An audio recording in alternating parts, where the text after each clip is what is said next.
Okay, in this video, we're going to dive deeper using lots of examples from real-life experience. I want to provide more color and context around this question that vexes so many trying to make sense of narcissism. Let's explore more about why narcissists seem oblivious to the harmful impacts of their behaviors.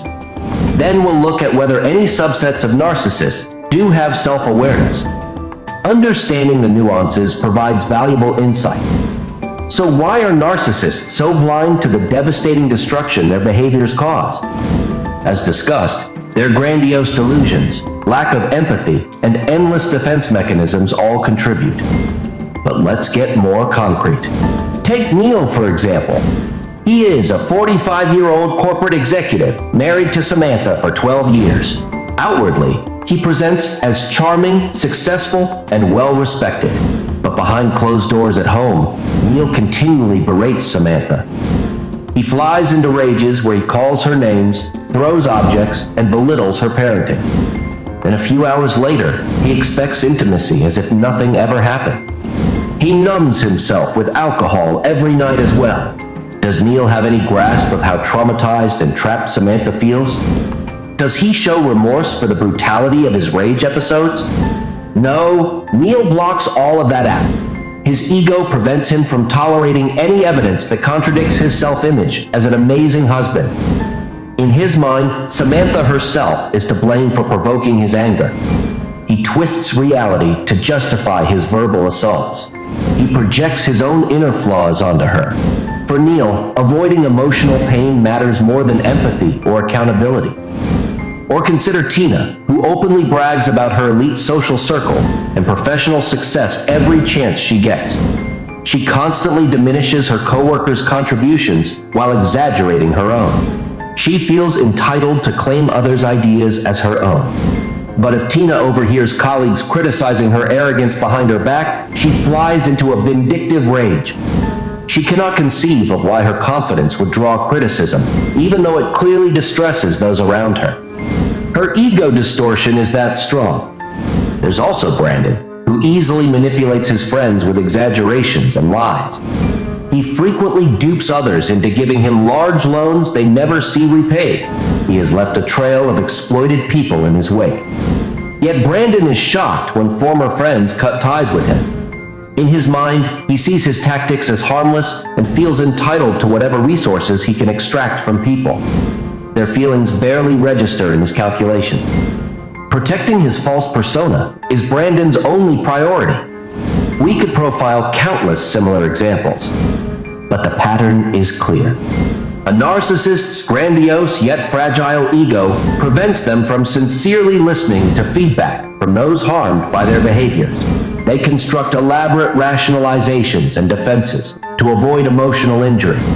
They lack the empathy and maturity for honest self-appraisal.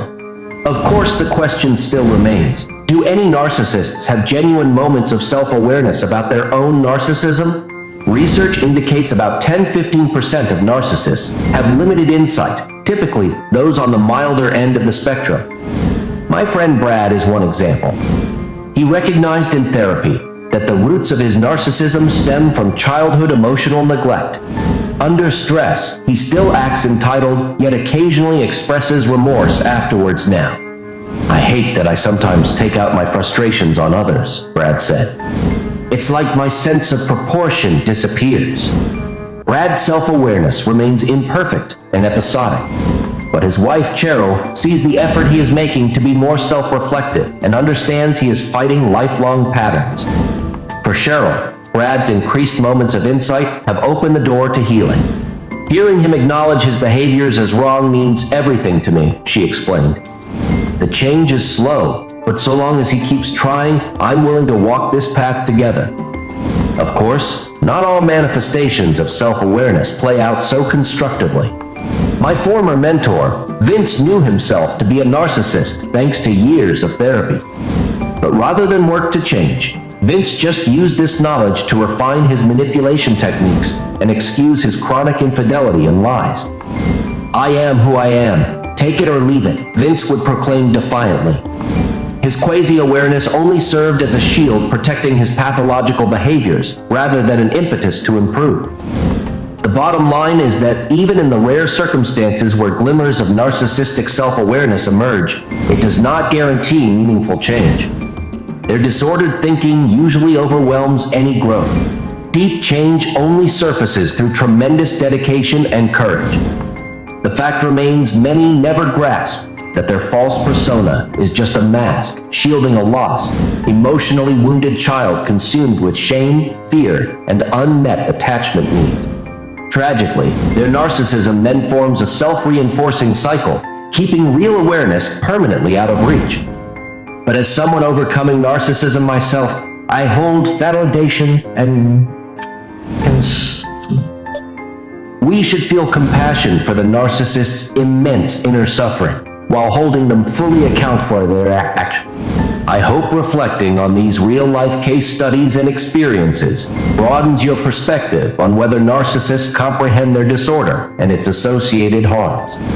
Keep the insights, questions, and discussions coming. I'm always seeking to expand the conversation around this convoluted disorder.